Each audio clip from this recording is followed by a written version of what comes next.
नमस्कार विद्यार्थी मित्रांनो, मराठी नोकरी यूट्यूब चॅनलवर आपल्या सर्वांचं स्वागत आहे. आज आपण या व्हिडिओमध्ये पहा सर्व सरळ सेवा स्पर्धा परीक्षेसाठी तसेच महत्त्वाचे प्रश्न आपण या व्हिडिओमध्ये घेत आहोत. मित्रांनो, हा जो व्हिडिओ आहे हा पोलीस भरती, झेडपी भरती, आरोग्य विभाग भरतीसाठी महत्त्वाचे प्रश्न असणारा हा व्हिडिओ आहे. आणि यामधील काही जे प्रश्न आहेत पहा, हे जे प्रश्न आहेत आपल्याला तलाठी भरतीमध्ये सुद्धा विचारण्यात आलेले जुने प्रश्न होते. सोबतच मित्रांनो, हे संभाव्य प्रश्न असणार आहेत, त्यामुळे हे सर्व प्रश्न इम्पॉर्टंट आहेत. आपल्याला या व्हिडिओची जर PDF डाउनलोड करायची असेल तर मराठी नोकरी या नावाने आपलं एक टेलिग्राम चॅनल आहे, त्याची लिंक मी तुम्हाला डिस्क्रिप्शनमध्ये दिली आहे. त्या ठिकाणी जाऊन आपण चॅनलला देखील जॉईन करून घ्यायचं आहे. आणि मित्रांनो, चॅनलवरती जर नवीन असाल तर लगेच आपल्या मराठी नोकरी यूट्यूब चॅनलला देखील सबस्क्राईब करून ठेवा, म्हणजे तुम्हाला डेली याच पद्धतीचे व्हिडिओ पाहायला मिळतील. चला तर व्हिडिओला सुरुवात करूया.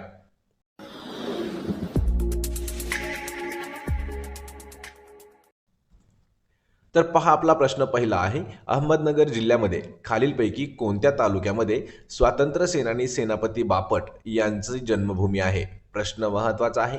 प्रश्नाचं जर उत्तर येत असेल तर 3 ते 5 सेकंदामध्ये आपण प्रत्येक प्रश्नाचं उत्तर कमेंट करून देत राहायचं आहे, म्हणजे एक प्रकारे आपलं रिव्हिजन याच व्हिडिओमध्ये होऊन जाईल. तर पहा, या ठिकाणी प्रश्न विचारला आहे की सेनापती बापट यांचं जन्मभूमी कोणता आहे? तर या प्रश्नाचं उत्तर होईल पर्याय क्रमांक 3. तर पारनेर हा जो तालुका आहे हा अहमदनगर या जिल्ह्यामध्ये आहे, आणि हा जो तालुका आहे याचमध्ये पहा स्वातंत्र्य सेनानी सेनापती बापट जे आहेत यांची जन्मभूमी देखील आहे. पर्याय 3 आपलं उत्तर होईल. प्रश्न क्रमांक 2 आहे, आंतरराष्ट्रीय ओझोन दिन खालीलपैकी कोणत्या दिवशी साजरा केला जातो? पहा, आंतरराष्ट्रीय ओझोन दिन. मित्रांनो, यावर आपल्याला प्रश्न हे नेहमी विचारले जातात, कारण हा जो प्रश्न आहे हा जागतिक दिनविशेषवरती आहे, आणि जागतिक दिनविशेषवर आपल्याला नेहमी प्रश्न विचारले जातात. तर पहा, आंतरराष्ट्रीय ओझोन दिन जो आहे हा पर्याय क्रमांक 1 तर 16 सप्टेंबर या दिवशी साजरा केला जातो. यानंतरचा प्रश्न आहे पहा, लिव्हिंग हिस्ट्री या पुस्तकाचे लेखक खालीलपैकी कोण आहेत?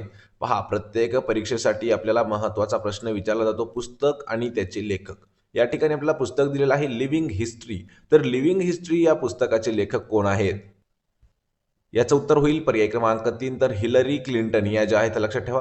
लिव्हिंग हिस्ट्री पुस्तक मित्रांनो महत्वाचं आहे पहा, कारण हे यावर आपल्याला 2 वर्ष प्रश्न विचारण्यात आलेला आहे. तर लिव्हिंग हिस्ट्री हे जे आहे हे हिलरी क्लिंटन यांनी लिहिलेलं पुस्तक आहे. पर्याय 3 आपलं उत्तर होईल. प्रश्न क्रमांक 4 आहे, पुंगचोलम हा लोककला व नृत्य खालीलपैकी कोणत्या राज्याशी संबंधित आहे? या ठिकाणी आपल्याला एक नृत्य प्रकार किंवा एक लोककला दिलेली आहे पहा, त्याचं नाव आहे पुंगचोलम. पहा, महत्वाचा आहे पुंगचोलम. तर हा कोणत्या राज्याशी संबंधित आहे?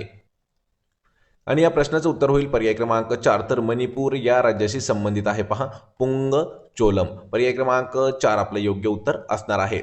मित्रांनो, हा प्रश्न आपल्याला विचारला होता पहा, अहमदनगरची भरती झाली, अहमदनगरची जी तलाठी भरती झाली होती 2016 साली, तर त्यामध्ये हा प्रश्न विचारण्यात आलेला होता. त्यामुळे हा प्रश्न इम्पॉर्टंट प्रश्न आहे, याला आपण नोट करून घेऊ शकता, किंवा या व्हिडिओची आपण डायरेक्ट PDF देखील डाउनलोड करू शकता. लिंक मी तुम्हाला डिस्क्रिप्शनमध्ये दिलेली आहे. प्रश्न क्रमांक 5 आहे, निब्लिक ही संज्ञा खालीलपैकी कोणत्या खेळाशी संबंधित आहे? पहा, या ठिकाणी आपल्याला एक संज्ञा म्हणजे एक शब्द दिलेला आहे निब्लिक नावाचा, तर हा कोणत्या खेळाशी संबंधित आहे असं आपल्याला विचारलं आहे. आणि या प्रश्नाचं उत्तर होईल पर्याय क्रमांक 2 तर गोल्फ. लक्षात ठेवा मित्रांनो, प्रश्न महत्वाचा आहे. तर गोल्फ या खेळाशी संबंधित आहे निब्लिक हे नाव. पर्याय क्रमांक 2 आपलं योग्य उत्तर होईल. प्रश्न क्रमांक 6 आहे, नारंग चषक हे कोणत्या खेळाशी संबंधित आहे? पहा मित्रांनो, प्रश्न हा इम्पॉर्टंट आहे. नारंग चषक कोणत्या खेळाशी संबंधित आहे? तर पहा, या प्रश्नाचं उत्तर होईल पर्याय क्रमांक 1 तर बॅडमिंटन या खेळाशी संबंधित आहे नारंग चषक. ऑप्शन क्रमांक 1 आपलं उत्तर होईल. प्रश्न क्रमांक 7 आहे, बिंदुसरा हे धरण खालीलपैकी कोणत्या जिल्ह्यामध्ये स्थित आहे?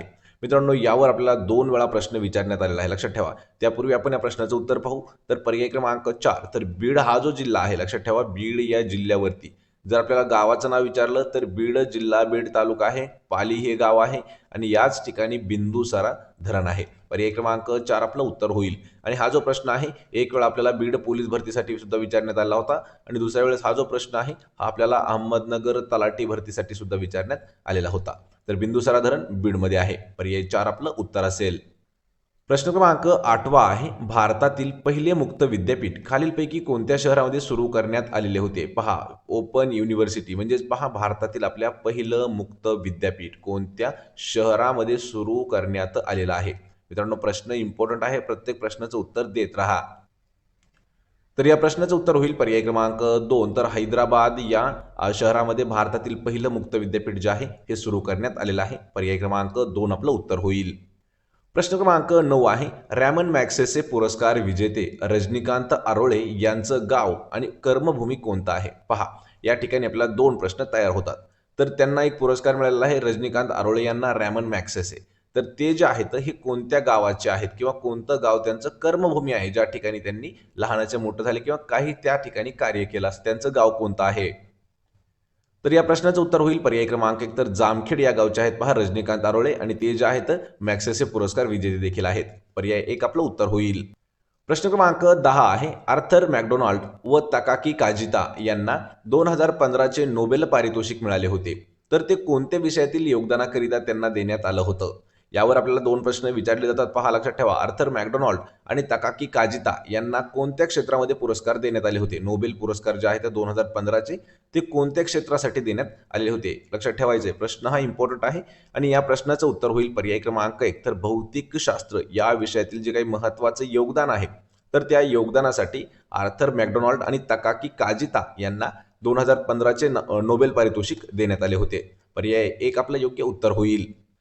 प्रश्न क्रमांक 11 आहे, एअर फोर्स फ्लाइंग कॉलेज ही संस्था खालीलपैकी कोणत्या शहरामध्ये स्थित आहे? पहा, या ठिकाणी आपल्याला संस्था दिलेली आहे एअर फोर्स फ्लाइंग कॉलेज. तर ही जी संस्था आहे ही कोणत्या शहरामध्ये स्थित आहे? तर या प्रश्नाचं उत्तर होईल पर्याय क्रमांक 3. तर जोधपूर या शहरामध्ये स्थित आहे एअर फोर्स फ्लाइंग कॉलेज. पर्याय क्रमांक 3 आपलं योग्य उत्तर होईल. प्रश्न क्रमांक 12 आहे, भाभा अणुसंशोधन संस्थेमार्फत संशोधनात्मक अणुभट्टी अप्सरा स्थापन करण्यासाठी कोणत्या देशाची मदत घेण्यात आली होती? प्रश्न महत्त्वाचा आहे. यावर पहा, भाभा अणुसंशोधन संस्था यांनी स्थापन केली आहे पहा भारतातील आपल्या पहिली अणुभट्टी अप्सरा या नावाची आणि ती स्थापन करत असताना कोणत्या देशाची मदत घेतली होती? याचं उत्तर होईल पर्याय क्रमांक 2. तर इंग्लंड. लक्षात ठेवा मित्रांनो, इंग्लंड या देशाची मदत घेतली होती अप्सरा नावाची अणुभट्टी तयार करण्यासाठी. पर्याय 2 आपलं उत्तर होईल. प्रश्न क्रमांक 13 आहे, श्री उदयशंकर हे कलाकार भारतातील कोणत्या नृत्य प्रकारातील प्रसिद्ध आहेत? पहा, या ठिकाणी आपल्याला एक व्यक्तिमत्व दिलेलं आहे पहा, श्री उदयशंकर. लक्षात ठेवा, श्री उदयशंकर हे जे आहेत तर भारतातील असं कोणतं नृत्य प्रकार आहे की त्यामध्ये ते फेमस आहेत किंवा प्रसिद्ध आहेत? या प्रश्नाचं उत्तर होईल पर्याय क्रमांक 4. तर मणिपुरी हे जे नृत्य आहे, लक्षात ठेवा, मणिपुरी नृत्यासाठी आहेत उदयशंकर फेमस. पर्याय क्रमांक 4 आपलं उत्तर होईल. प्रश्न क्रमांक 14 आहे, इसवी सन 1930 मध्ये पहिल्या गोलमेज परिषदेचे आयोजन खालीलपैकी कोणी केलं होतं? कधी केलं होतं? 1930 या वर्षी. कोणी केलं असा आपल्याला प्रश्न विचारला आहे. तर या प्रश्नाचं उत्तर होईल पर्याय क्रमांक 4. तर रॅमसे मॅकडोनाल्ड यांनी केलेलं आहे पहा 1930 या वर्षी पहिल्या गोलमेज परिषदेचं आयोजन. ऑप्शन क्रमांक 4 आपले योग्य उत्तर होईल. प्रश्न क्रमांक 15 आहे, निघोज अहमदनगर येथील डॅश नदीच्या पात्रामध्ये रांजण खळगे आहेत. पहा, निघोज आणि अहमदनगर या ठिकाणी एक नदी आहे. तर अशी ती कोणती नदी आहे की त्या नदीच्या पात्रामध्ये काही रांजण खळगे जे आहेत हे आढळून आलेले आहेत? आणि या प्रश्नाचं उत्तर होईल पर्याय क्रमांक 1. तर कुकडी नदी जी आहे, लक्षात ठेवा, प्रश्न महत्त्वाचा आहे. तर कुकडी नदीच्या खोऱ्यामध्ये किंवा कुकडी नदीच्या पात्रामध्ये अहमदनगर, निघोज या ठिकाणी काही रंजन खळगे जे आहेत तर कुकडी नदीच्या पात्रामध्ये रांजण खळगे जे आहेत हे आढळलेले आहेत. पर्याय 1 आपलं उत्तर होईल. प्रश्न क्रमांक 16 आहे, औष्णिक विद्युत केंद्रासाठी प्रसिद्ध असलेली कोराडी व खापरखेडा ही जी ठिकाणं आहेत ही कोणत्या जिल्ह्यामध्ये मोडतात? प्रश्न हा महत्त्वाचा आहे. यावर आपल्याला 2 प्रश्न विचारण्यात आले होते पहा. तर औष्णिक विद्युत केंद्र जे कोराडी या ठिकाणचं आहे तर ते कोणत्या जिल्ह्यामध्ये आहे असा प्रश्न विचारला होता. या ठिकाणी प्रश्न आहे की औष्णिक विद्युत केंद्रासाठी प्रसिद्ध असलेली 2 ठिकाणं दिली आहेत, कोराडी आणि खापरखेडा. तर हे दोन्ही जे आहेत ते कोणत्या जिल्ह्यामध्ये येतात? आणि या प्रश्नाचं उत्तर होईल पर्याय क्रमांक 4. तर नागपूर. लक्षात ठेवा, नागपूर या जिल्ह्यामध्ये आहेत कोराडी आणि खापरखेडा. ऑप्शन क्रमांक 4 आपलं उत्तर होईल. प्रश्न क्रमांक 17 आहे, नेपाळ, भूतान व चीन या तीनही देशांच्या सीमा भारतातील कोणत्या राज्याला लागून आहेत किंवा भिडलेल्या आहेत? पहा, 3 देश आहेत. कोणते कोणते आहेत? नेपाळ आहे, दुसरा भूतान आहे आणि तिसरा चीन आहे. तर या तीनही देशांच्या सीमा ज्या आहेत त्या कोणत्या राज्याला लागून आहेत? या प्रश्नाचं उत्तर होईल पर्याय क्रमांक 3. तर सिक्कीम या, लक्षात ठेवा, सिक्कीम या राज्याला तीनही देशाच्या बॉर्डर ज्या आहेत ह्या चिटकून आहेत. पर्याय क्रमांक 3 आपले योग्य उत्तर होईल. प्रश्न क्रमांक 18 आहे, सलाल परियोजना कोणत्या राज्यामध्ये स्थित आहे? पहा, या ठिकाणी एक योजना दिलेली आहे तर तिचं नाव आहे सलाल परियोजना. कोणत्या राज्यामध्ये आहे? मित्रांनो हा जो प्रश्न आहे लक्षात ठेवा थोडासा इम्पॉर्टंट आहे, कारण यामध्ये या प्रश्नाचं उत्तर असणार आहे पर्याय क्रमांक 1 तर जम्मू काश्मीर. आणि हा जो प्रश्न आहे या ठिकाणी हा प्रश्न येण्याचे चान्सेस खूप कमी आहेत, कारण जम्मू काश्मीर हे जे आहे सध्या 2 केंद्रशासित प्रदेशामध्ये डिवाइड झालेलं आहे. त्यामुळे राज्य असं या ठिकाणी येणार नाही, आणि जरी आलं तरी राज्य किंवा केंद्रशासित प्रदेश, पहा राज्य किंवा केंद्रशासित प्रदेश असं आपल्याला येऊ शकतं. पर्याय क्रमांक 1 आपलं योग्य उत्तर होईल. सलाल परियोजना जी आहे ही जम्मू काश्मीरमध्ये आहे. प्रश्न क्रमांक 19 आहे, महाराष्ट्रातील पहिले महाराष्ट्र पशु व मत्स्य विज्ञान विद्यापीठ खालीलपैकी कोणत्या ठिकाणी स्थापन झालेले आहे? या ठिकाणी प्रश्न इम्पॉर्टंट आहे. राज्यातील पहिले यावर हा प्रश्न आपल्याला विचारला जाऊ शकतो. तर राज्यातील पहिलं काय आहे? महाराष्ट्र पशु व मत्स्य विज्ञान विद्यापीठ कोणत्या ठिकाणी स्थापन झालं आहे? आणि या प्रश्नाचं उत्तर आहे पहा पर्याय क्रमांक 4 तर नागपूर याच ठिकाणी राज्यातील आपल्या पहिलं पशु व मत्स्य विज्ञान विद्यापीठ जे आहे हे उभारण्यात आलं आहे. पर्याय क्रमांक 4 नागपूर आपलं उत्तर होईल. प्रश्न क्रमांक 20 आहे, अडकित्ता हा शब्द भारतीय शब्द आहे आणि हा अन्य प्रांतामधून मराठी या भाषेमध्ये रूढ झालेला शब्द आहे. प्रश्न इम्पॉर्टंट आहे पहा. तर अडकित्ता हा जो शब्द आहे हा कोणत्या भाषेमधून मराठी भाषेमध्ये नंतर रूढ झालेला आहे? या प्रश्नाचं उत्तर होईल पर्याय क्रमांक 3 तर कानडी हा शब्द होता. लक्षात ठेवा अडकित्ता हा जो आहे हा कन्नड म्हणजेच कानडी या भाषेतील प्रॉपर शब्द होता. तोच हळूहळू आपल्या मराठी या भाषेमध्ये रूढ झालेला आहे. पर्याय क्रमांक 3 आपलं उत्तर होईल. प्रश्न क्रमांक 21 आहे, वाक्यातील नाम किंवा सर्वनाम यांचे क्रियापदाशी जे संबंध असतात त्यांना डॅश असं म्हटलं जातं. प्रश्न आहे पहा मराठी व्याकरणावरील एक महत्वाची व्याख्या.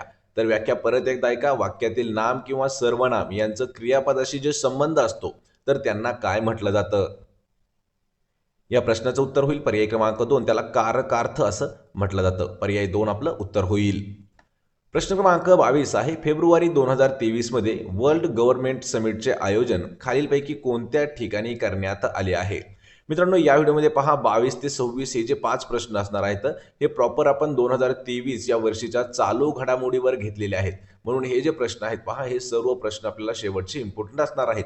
त्यासाठी आपल्याला PDF डाउनलोड करण्यासाठी देखील लिंक मी डिस्क्रिप्शनमध्ये दिलेली आहे. तर लक्षात ठेवा फेब्रुवारी 2023 मध्ये वर्ल्ड गव्हर्नमेंट समिट जे आहे याचं जे आयोजन करण्यात आलं हे दुबईमध्ये करण्यात आलं होतं. पर्याय क्रमांक 3 आपलं योग्य उत्तर होईल. प्रश्न क्रमांक 23 आहे, खालीलपैकी कोणता दिवस जागतिक रेडिओ दिन म्हणून साजरा केला जातो? परत एक वेळ आपल्याला जागतिक दिन विशेष विचारण्यात आलेला आहे. तर जागतिक रेडिओ दिन हा जो आहे हा कधी साजरा करतात? या प्रश्नाचं उत्तर होईल पर्याय क्रमांक 3 तर 13 फेब्रुवारी. पहा 13 फेब्रुवारी हा जो दिवस आहे हा जागतिक रेडिओ दिन म्हणून साजरा केला जातो. ऑप्शन क्रमांक 3 आपलं उत्तर होईल. प्रश्न क्रमांक 24 आहे, खेलो इंडिया विंटर गेम्सचे तिसरे संस्करण. पहा या ठिकाणी संस्करण जास्त हार्ड शब्द विचारला आहे. या ठिकाणी आपण सरळ एडिशन म्हणून घेऊया. तर खेलो इंडिया विंटर गेम्सचं जे तिसरं एडिशन आहे हे कोणत्या ठिकाणी आयोजित करण्यात आलं होतं?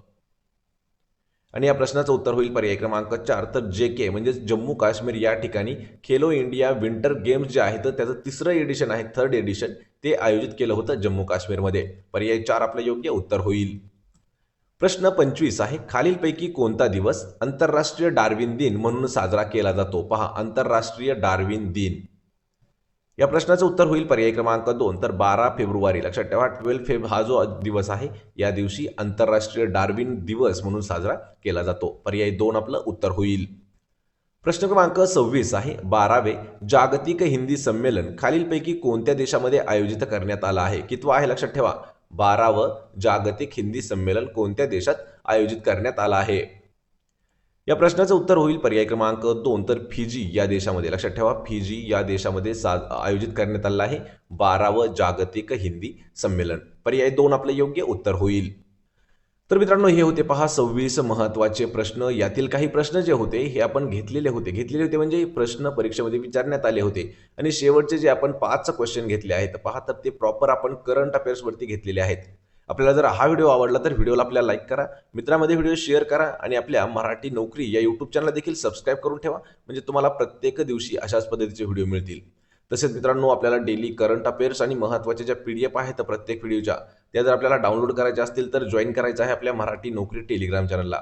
त्याची देखील लिंक मी तुम्हाला डिस्क्रिप्शनमध्ये दिलेली आहे. आपण भेटूया पुढच्या एका अशाच नवीन व्हिडिओमध्ये. तोपर्यंत जय हिंद, जय महाराष्ट्र.